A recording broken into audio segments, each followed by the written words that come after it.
Aloha and welcome to Maunalua Past, Present, and Future. My name is Luka Zavas with Livable Maunalua Hui, and I am the Program Coordinator and INA Educator. Today we have a wonderful guest that serves communities and spaces all around, but today we're going to talk about the work that they are doing at the Kaiwi coastline. And today's guest is Kimeona. Aloha mai kako. Aloha. So I remember first meeting you back 5 years ago at a second Saturday at Keawava. And since then, we've kind of like run into each other at various restoration sites across Oahu. Yeah. And so I do know you a little bit, but I wanted to know if you could like introduce yourself to our audience. Wonderful. Mahalo, Luka. Thank you so much for the opportunity to be here. I'm Kimeona Kane, born and raised in Waimanalo at the foothills of Pu'okona. It's where I spent most of my childhood, raised by my grandparents there, and enjoy just being a part of our community in Waimanalo. I've been in the environmental scene and the conservation field for some years now, but really focusing on bringing the legacy of our cultural practices back to heart and thinking about ways to enrich the lives of our people. And through that, we're so excited to continue the work that we're doing and to build and build out the work that we're looking to do in many communities across Hawaii. So it's been a wonderful opportunity to meet you and meet the work and see the different things that are happening in our community. So thank you for the opportunity to be here. Oh, awesome. And I see you are in full 808 cleanups get up today. We are ready to go straight to the field right after this. You guys can't see it, but you also got socks on too. But so you are now working with 808 cleanups. Correct. And I see that you guys started in 2014, but for our audience that may not be familiar with you guys, do you mind sharing your history, how you guys came together, and the mission of your organization? Absolutely. Thank you. You know, the organization, as we talked about, as you just mentioned, started roughly around 2014. It started prior to that kind of unofficially by a group of friends who were really interested in seeing what Hawaii's ecosystems look like. And they were a hiking group at one point, and they got committed to and started to recognize just the challenges that were happening in community spaces that people were supposed to use. Trash, graffiti were some of the original things that were being focused on. And, you know, through multiple pathways, this group particularly brought themselves together and said, hey, we should do something about this. Yeah. And so like-minded people find a way to make it happen. And they created the organization as 808 Cleanups with a focus on decentralizing cleanup work around our communities. And what we appreciate about this whole move to create solutions within is that we have the opportunity and resources as communities to do that. And so we focus on really mauka to makai. We think about how we can work towards a cleaner, safer, healthier Hawaii, protecting and preserving, obviously, the wonderful things that make Hawaii unique and special through education, through stewardship, through getting things done and becoming the solution makers. Oh, that is so cool. It's like putting the power back into the communities to be able to care for their spaces. It really is. It's about filling gaps that we recognize and identify. And we recognize that it's also not any one person's responsibility. It is all of us. It's inclusive of federal agencies, state agencies, county agencies, private, public sectors, schools, education. Everybody has to be included. And that's what we try to aspire to be a part of, is these larger conversations that center around community level action that we all can participate in. Oh, so cool. Yeah. And so I was able to come and hang out with you guys doing that community work last year at, I think, Kaloko Inlet, across the Kaiwi coastline. And I've driven that like scenic byway many, many times, and all you see is like kiawe and things like that. So when I came around the corner on the back of your truck as you like drove me to the restoration site, just like seeing it open up, seeing all the native plants that you guys have planted, like blew me away. And just kind of like fell in love with like almost like a secret garden kind of thing going on there. And so I know that's not what it looked like when you guys first started caring for this space. So do you mind like sharing like that timeline from what it was to what I saw to like maybe like, you know, what it's looking like now a year later? Yeah, absolutely. Thank you. You know, we've seen such a progression in that site. As a child growing up in Waimanalo, we used to use that site in not the best ways. And so I'm one of those that grew up in an era of that open space where you could ride dirt bike and you could take your dune buggy. And it was a thing that we did almost weekly. Oh, wow. And what I learned about that transition now into how it's preserved today is that we potentially created a lot of harm to that space. And it goes back really, really far. I mean, we think about how it was used in the late 1800s all the way through the 1900s as a large ranch land. And that's what we all inherited, right? It's not just us as an organization, it's us as a community and those that utilize public spaces. We inherited a large area of land that was once dominated by cattle, once dominated by agriculture in that way. And so we have all the symptoms of that, right? We have a decrease in some of the canopy that we would really want to see. Water movement is difficult. We have a significant amount of invasive species, weeds and trees, and all of those things that show up during a time where that was not the focus. And so we also recognize that there is so much more value to that place. It was also a space that had significant impacts from just people, right? The use of the beach area for bonfires was very, very prevalent when we started our work. And that's actually one of the things that drew us to that particular site, was the recognition that this entire coast, for the most part, was severely impacted by bonfires that were happening. Bonfires are illegal. You cannot have a bonfire in the sand. And so we saw that as an opportunity and an invitation to pull ourselves into that community of space and start to create work around that.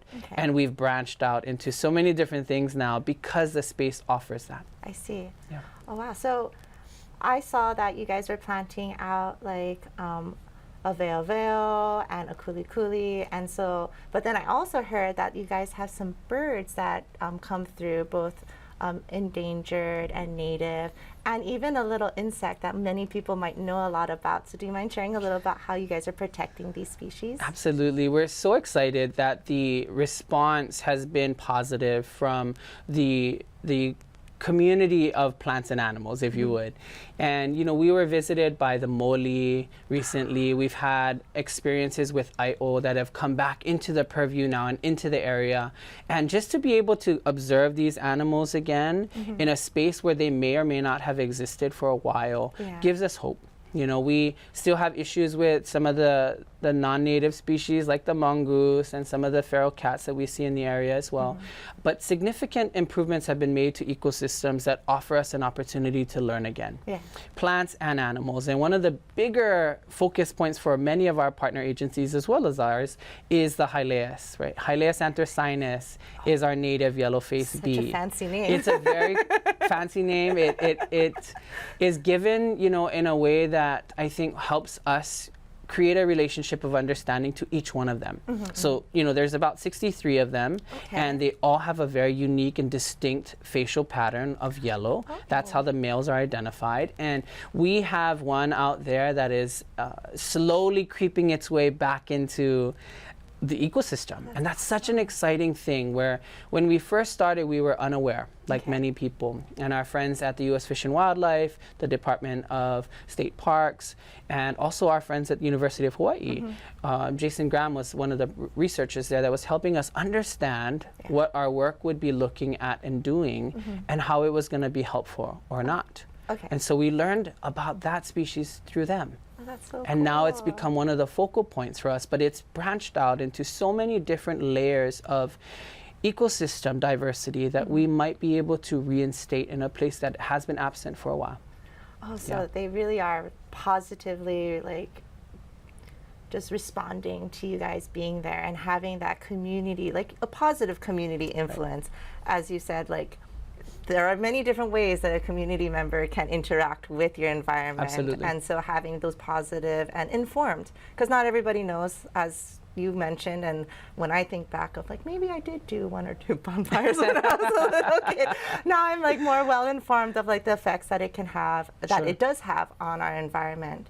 Absolutely. And so I know you guys bring folks from all over the space, whether it's folks that are coming from the community next door, or I've even met folks that their friends come and volunteer, and they're like, oh, my friend's visiting from California, so I made them, come with me, and they're now volunteering with us.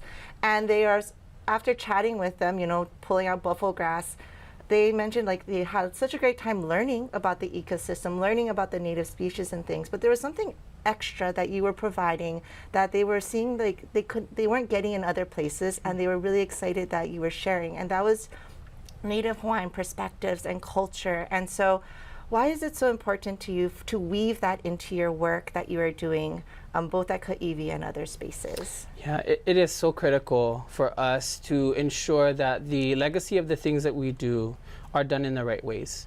And the authenticity in having people in an area with someone who's born and raised of that area, a lineal descendant of a place, to be able to learn from those people, I think is one of the most beautiful things in the world.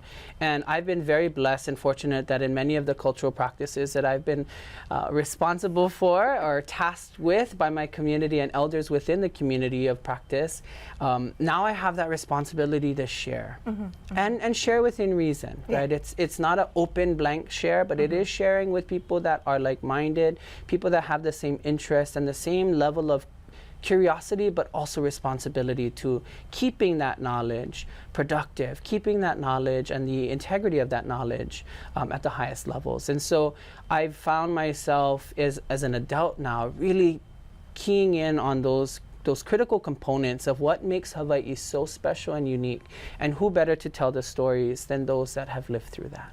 And that's really the emphasis for me and the beauty in what I get to do today. Our organization really highlights and prioritizes this responsibility for anyone who makes Hawaii home. And that's a very important thing. It is not just us as Native Hawaiian people, it's anyone who visits, anyone who decides that this is where they would like to have their family. It's those that may never have saw themselves in a way or in a partnership as such, but now has an opportunity to be a part of that. And that's really important for us. That is so beautiful. And it's very welcoming, as you know, it could be a little daunting to see how can I connect and how can I grow my roots. And it's so amazing that, you know, both in your organization and the one that I'm working with too, being able to grow those roots in a way that not only are you growing your own personal roots, but you're growing the roots of like the plants and animals, and you're being able to see yourself weave in together. And you know, when when they thrive, we thrive. And I just really love it. I just love how beautifully you stated that, and you know how welcoming it is for everybody to learn. I know that we went through I don't remember what, like the uhola, the like mahalo. Oli mahalo. The oli mahalo, when we were there going through line by line, and that was sound by sound. Sound by sound, because you know, I didn't realize how much like I've learned Oli just by sound. So like I can sing it, but being able to go through line by line and going like, what does this mean? I was like, I know, like I knew it was like a thank you, but now I know deeper, like why are we saying thank you in that way and using those words? Absolutely. So. You know, those oli, those pule, those practices are part of data collection for us. And we learn so many beautiful and brilliant moments of not just our past, but also our future as they're written and as we speak them into the abundance that we want to see for place. The manifestation of that through every single syllable is something that I think creates a vibration that one cannot ignore. And so we talk about that being a kahea, right? Something that will call people back. And I think that's critical, right? I think in a time where Hawaii is perhaps in its most stress by way of resources and whatnot, we find value and we find solace back on Aina and in places where community can gather and be a part of solutions. And I think that's part of that. Thank you. And so a part of the solution for the Kaiwi coastline is, and it started way back, I think in like the 70s, of being able to protect it and keep it out of the hands of like just rampant development that was happening, of like it becoming another Waikiki or another like Kahala area where. And so, you know, the focus in the plan was to keep it in its wild and natural state. And so it's not, like you said, just one organization that is working to uphold that plan and that like mantra in a way.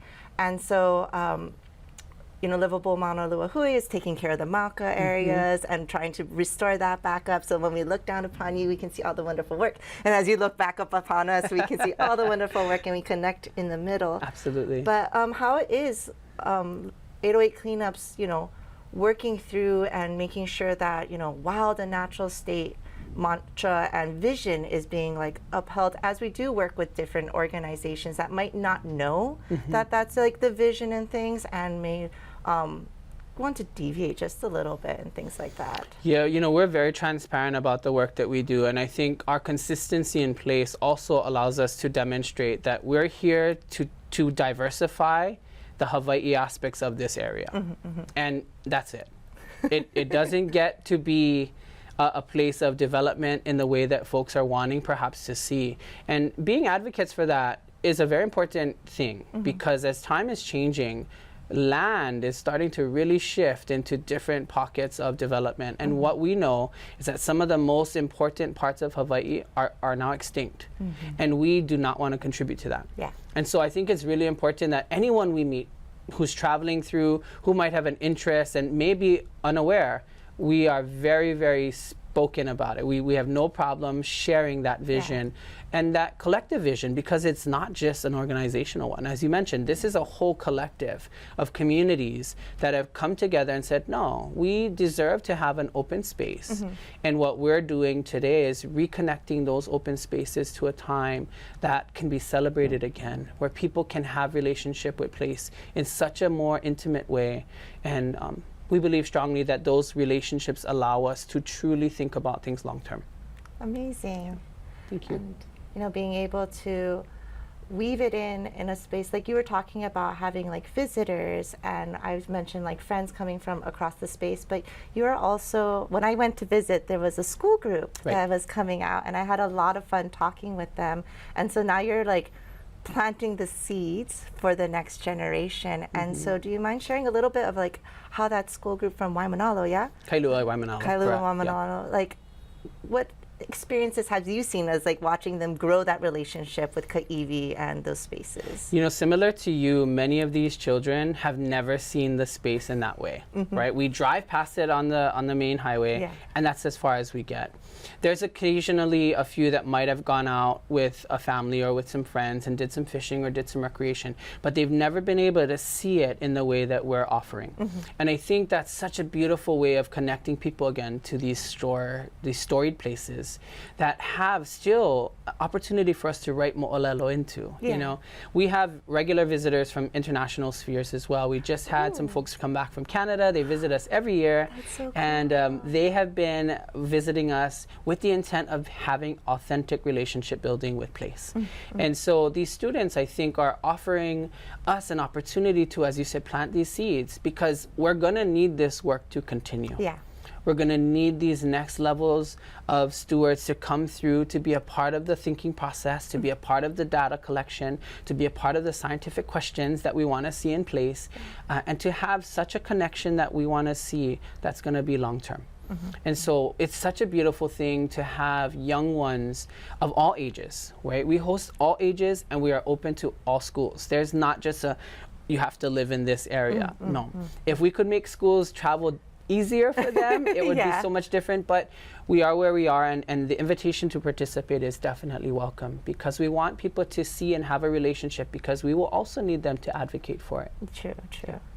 Oh, yeah, from wonderful. Canada. Yes, Canada. That is so cool.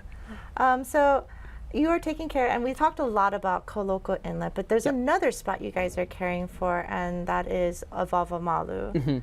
And is that the space where more for the yellow-faced bee, or what are the, like, that's how I understand Koloko Inlet, because I'm water bird and I love all the water birds. So I'm just like, oh, I know kind of what you're wanting to do there. But for the Avava Malu site, like, what is the kind of goals for that area? Yeah, so we have a curation opportunity with that 15 acres on that peninsula itself. And so that area of the Kaiwi shoreline is predominantly a bee habitat. That's what we're trying to really emphasize right now. And it's also a place that our monk seals come. It's a place that has been very active for monk seals in the recent years. And so we've been so privileged to see monk seals be born there, be raised there, come back there, and then start another generation. And that's something that's really important for us. And so a lot of the work that's done along the shoreline over the first couple of years really focused on removal of invasive species of plants, and then just allowing plants to grow back. And that's something that took place on its own. So we did not have to do many plantings out there, not at all. That's so cool. And as that kind of engaged itself, our partners in the fish and wildlife area and other communities, they started to come through and offer different kinds of information that would allow us to think differently about the types of plants that could be successful for Hylaeus, and think about what other species might benefit from certain plants. And we have to know and recognize that those relationships play a huge role. Yeah. And so we utilize all of those key elements of details to make some decisions about what do we think is important to be here? How do we envision this space being open to the public while being an educational space? You know, how do we protect the integrity of both and the rights of both to exist and coexist in the same area?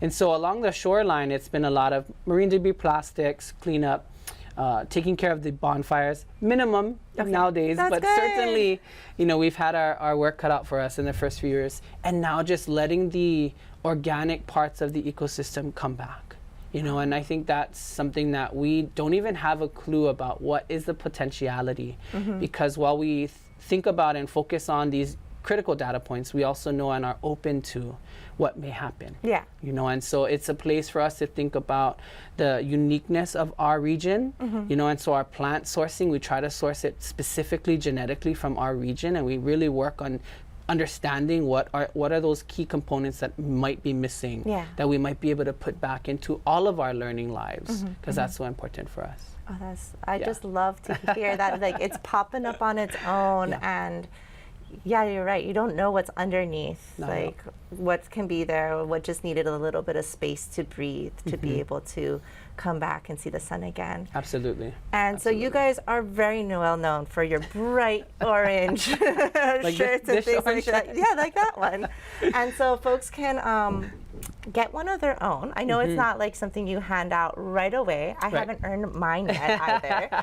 And so I'm really excited to learn and to go back and to volunteer again. And so for other folks who are just as excited after hearing about all the amazing work you're doing, how can they get in touch with you guys? You know, we are as open to the public as possible. We are on all the major platforms, the social media platforms. We do have a Facebook group. We have an Instagram page. We have a YouTube channel. We are focusing our efforts, trying to keep up with time. We haven't quite launched into the TikTok phase just yet, but we are making significant moves to make ourselves more available to the community. We do have a website at 808cleanups.org. We have a marketing manager who's done a wonderful job with us. Her name is Alex, and she's been really, really critical in helping us build out ways of reaching community. And you know, one of the easiest things we could think about that our executive director, Michael Lofton, created through thought was this recognition of a mobile app. And utilizing a mobile app that everyone, for the most part in today's time, might have access to. Utilizing it to inform and to assist in decision making on where one might be ready to make some decisions about involvement. I see. And so that's been really utilized, and we're very happy that people find value in things like that. And of course, as you mentioned, the shirts, the involvement in seeing a bright orange shirt, people are very aware of who we are. And you're right, it does take a little bit of learning, it does take a little bit of earning, if you would, but we welcome people to it, and it's a way of rewarding these commitments that people are making. And you know, we have a new launch of some swag and merchandise that are available to purchase, but we have held on to this idea that this orange shirt is something someone has to earn by coming to 2 cleanups. That's it. Oh, that's it. 2 cleanups, and you get yourself a shirt. And you know, we've got some hats, we've got some socks, we've got some stickers, we've got a lot of things that we think might help people memorialize the moments that they spend in conservation and volunteerism, because it doesn't happen, I think, as much as it could. Hawaii is on that path, though, of reinvesting in that, in civics, and I think that's really important. That's like, you know, because normally you just go home with like a little bit of a sore knees and maybe some cuts on your hands and stuff, but to be able to go home and be like, oh, I remember, or like, you know, by putting in the effort of taking care of a space and then getting your orange shirt, I can see people are like, that's my space now. Absolutely. And like coming back over and over again and like building those relationships with that place. It's pride, you know, people are taking pride in community again. And I think that's such a critical component to our ability to move ourselves forward. So we're excited about that. We're happy that people are seeing the value in being present. We're happy that people see value in wearing it. That's a big thing. Like, who wants to wear an orange shirt out and about? And yet, we've seen incredible moments where people have worn it, and to other events, which we think is wonderful you can, to support. Right? There they are. And our school students are starting to see that value, and are earning their orange shirts. And it's a small way for us as an organization to invest in the people that are making time consciously to be a part of solutions. So you were saying that to sign up, that they can both go on your website. Yeah.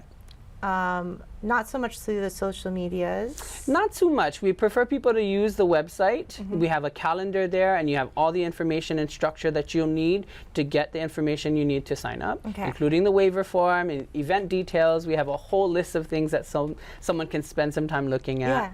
But if you were to comment on any of our posts, we would respond and invite you to take a look at the website as well. Awesome. And then, like you were talking about the app. You can do it through the app. You can do it through the mobile app as well. Oh, so cool. I have to check out the app. I didn't, I knew about it. I haven't It's very, seen very it. effective. It's been something that our community of volunteers have really found value and joy in. It's efficient, and our wonderful app developer is also somebody that's been working really, really hard behind the scenes, Justin, who's helped us to move the app into ways that communities want to be able to use it. And that's the thing. It's not just about the organizational use. It's about making sure that the user has a great experience and ease in being able to connect to things.